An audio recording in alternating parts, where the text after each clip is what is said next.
Alunos, tudo bem com vocês? Estou com muita saudade e hoje eu estou aqui para falar de mais um assunto da geografia, que é a Rússia, né? Então, a Rússia abriga a maior cidade da Europa, que é Moscou, né? A capital da Rússia. A Rússia tem uma parte asiática e tem uma parte europeia, e é na parte europeia que se encontra Moscou, né? Lembrando que a segunda maior cidade da Europa é Londres.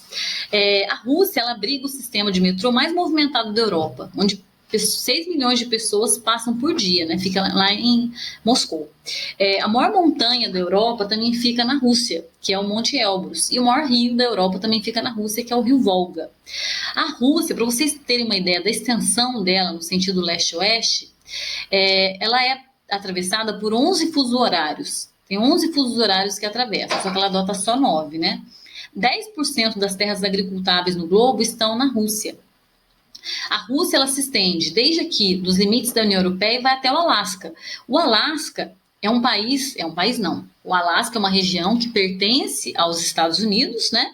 E fazia parte da Rússia, só que a Rússia vendeu o Alasca para os Estados Unidos em 1867, lá no século XIX. Dizem que vendeu por uma bagatela, né? Na época, 23,4 milhões de dólares.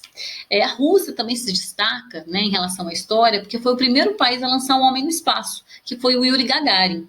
Também foi o primeiro país a lançar o primeiro satélite artificial no espaço, que foi o Sputnik. Outra questão interessante é que em 2016 eles fizeram uma pesquisa com a população russa e 56% dos russos lamentam o fim da União Soviética. Ou seja, existem ali aqueles saudosistas, né, que lembram desse período da União Soviética. A Rússia é um país que é governado por Vladimir Putin, que está no poder há 20 anos, né, e dizem que ele quer ficar mais que o Stalin, né? O Stalin ficou 30 anos, eles dizem que ele quer ficar mais que o Stalin. Então vamos falar um pouquinho da Rússia. Eu começo aqui o vídeo mostrando para vocês uma charge que reflete a disputa entre a Rússia e a União Europeia, né? A Rússia e a União Europeia, elas disputam principalmente a influência sobre aquela região do extremo leste da Europa Oriental, né? Aquela região de Belarus, Ucrânia, Moldávia, né? Então eles disputam a influência sobre essa área, sobre a parte da ceia europeia. Né, também ali a região do Cáucaso, né, Geórgia, Armênia, Azerbaijão, alguns países ali do extremo leste da Europa Oriental já demonstraram a intenção de serem inseridos na União Europeia, e isso a Rússia não gostou muito, né?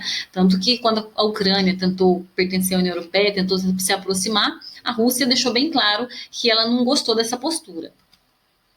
Outra questão interessante é que a Rússia ela fazia parte, né, do G7, né?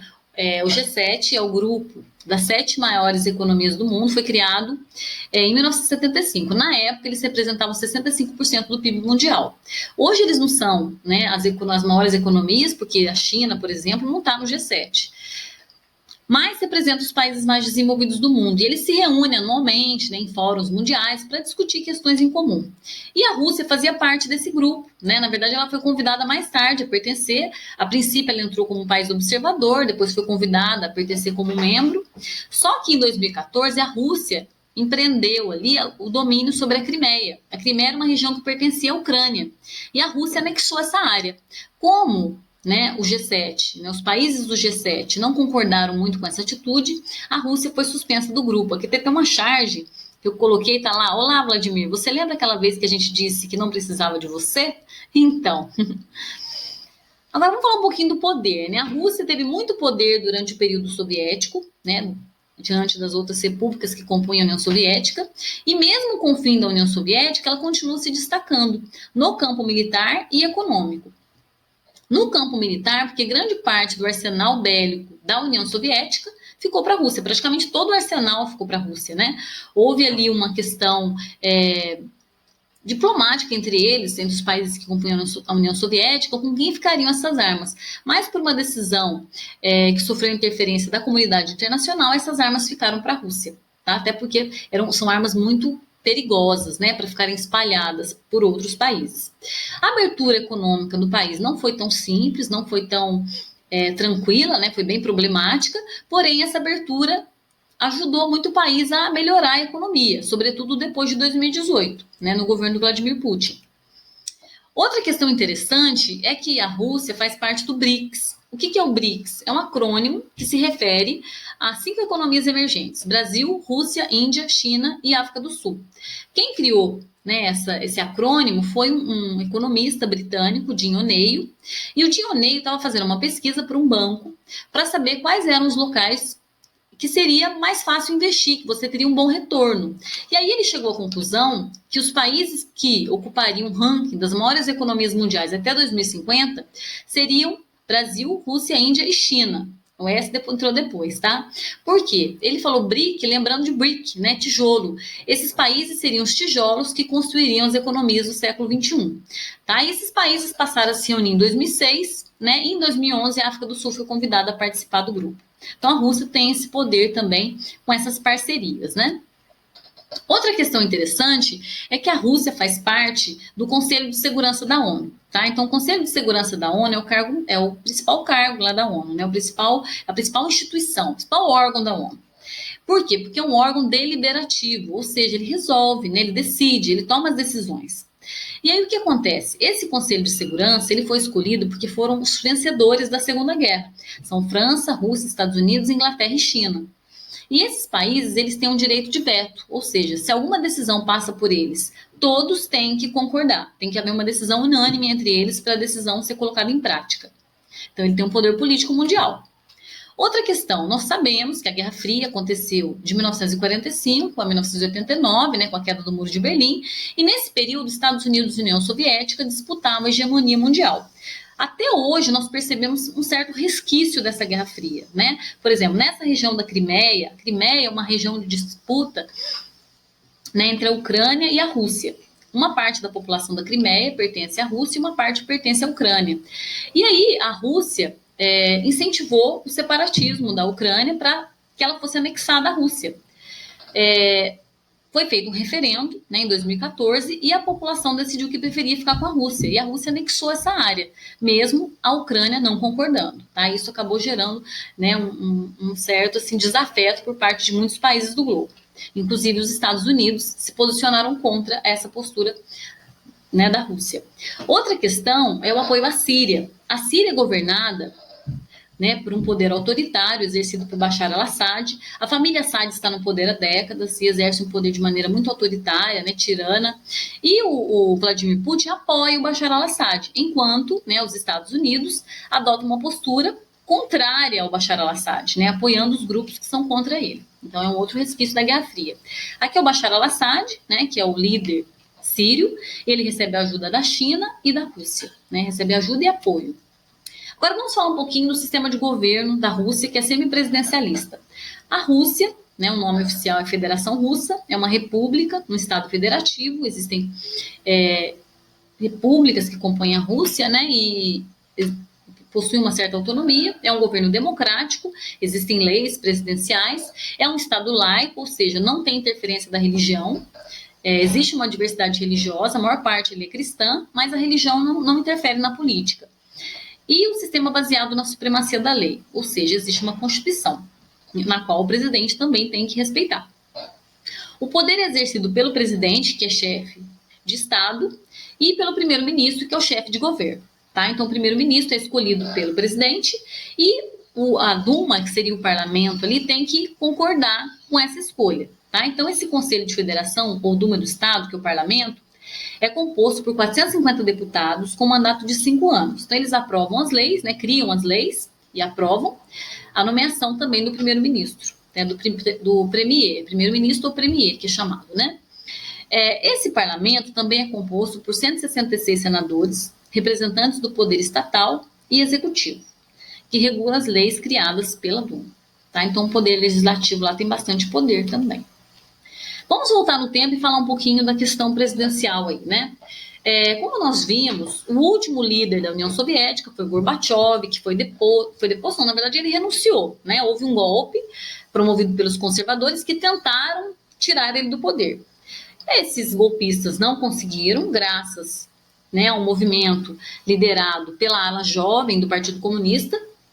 Boris Yeltsin era um desses líderes da ala jovem que não queria esse golpe, evitou o golpe, que na verdade acabou gerando o fim da União Soviética, né? O Gorbachev se viu forçado a renunciar, teve que renunciar, e aí quem assumiu o poder em 1991 foi Boris Yeltsin, tá?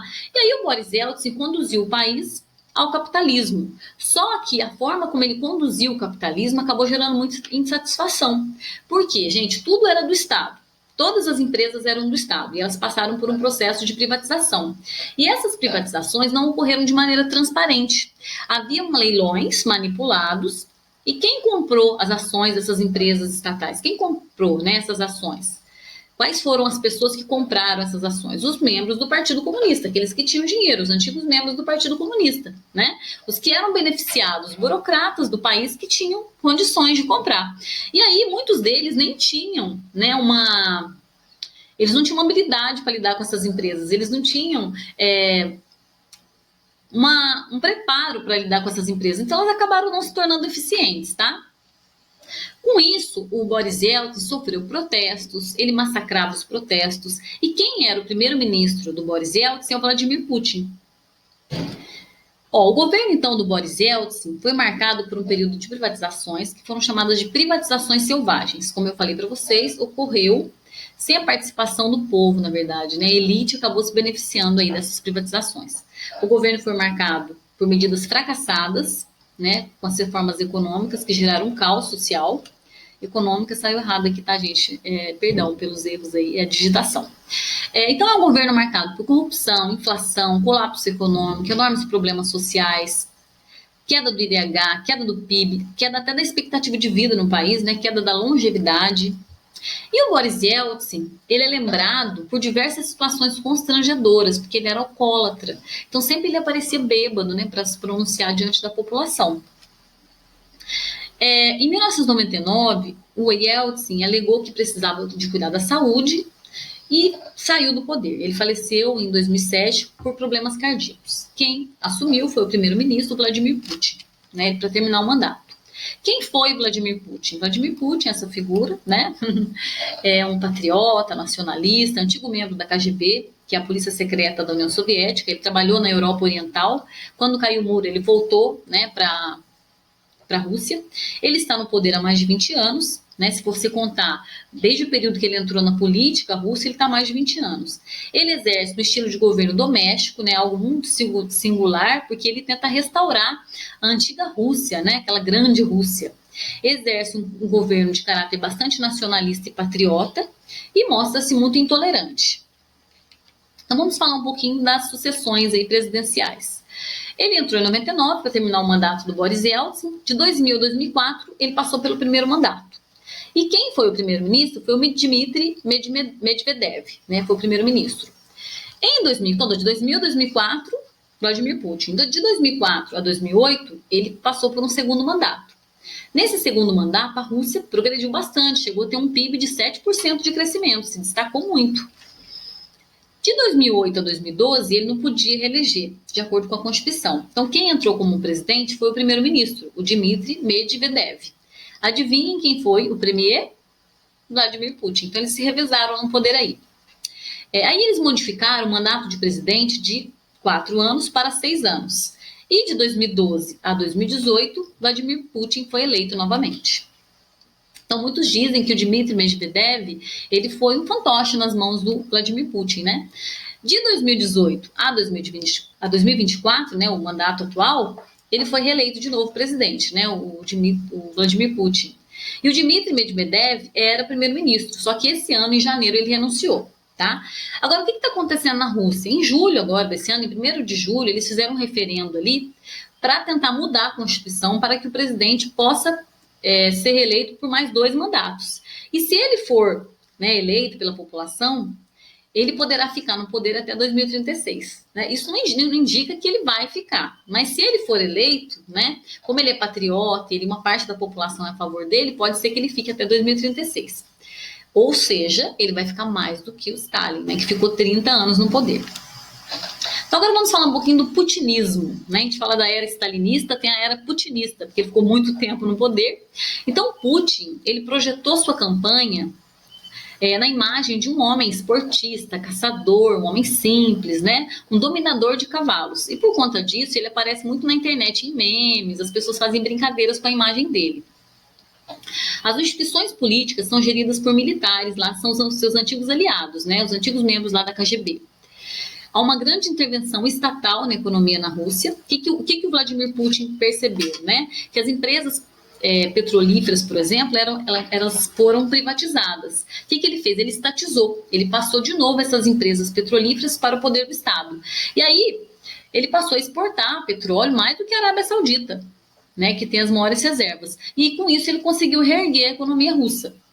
Daí ele procura resgatar a grande nação russa, é bastante intolerante com os opositores. Em 2017, ele criou leis muito polêmicas.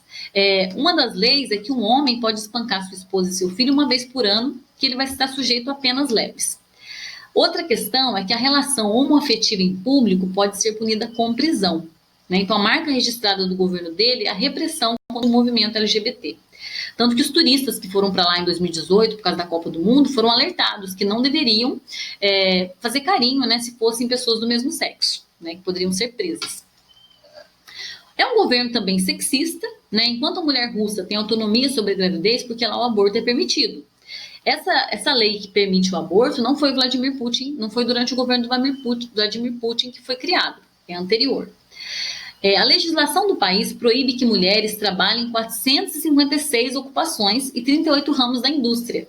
Então, por exemplo, trabalhos considerados muito árduos, perigosos e nocivos à saúde das mulheres, sobretudo a saúde reprodutiva, elas não podem trabalhar, mesmo que elas tenham formação necessária. Então, por exemplo, trabalhar como motorista de ônibus não pode, paraquedista, mergulhadoras, então não pode. Algumas profissões ali são proibidas para as mulheres. Quais são os principais problemas que a Rússia enfrenta, né? Os mais destacados. Então, tem uma economia pouco diversificada, que é pautada principalmente na exportação de petróleo, que é um recurso não renovável, ou seja, é um desenvolvimento não sustentável, né? É uma economia sujeita às oscilações do preço do petróleo, porque o petróleo é um recurso que oscila no mercado, né? O preço dele varia. E aí a economia fica sujeita a essas oscilações, porque não é muito diversificada. Outro problema é que a natalidade é muito baixa. Então, a população está encolhendo, a expectativa de vida aumentou e a natalidade é muito baixa, né? A fecundidade é baixa. O país chega até a incentivar as famílias a terem mais filhos, né? Existem algumas políticas de incentivo. Ausência também de uma mentalidade de economia de mercado. Tá? Ainda hoje, o Partido Comunista tem um certo poder no país, né? Eles ainda estão no poder. O país tem vários partidos, mas o Partido Comunista ainda tem muito poder. É um país democrático, porém, jornalistas ali sofrem restrições, então existe uma certa censura.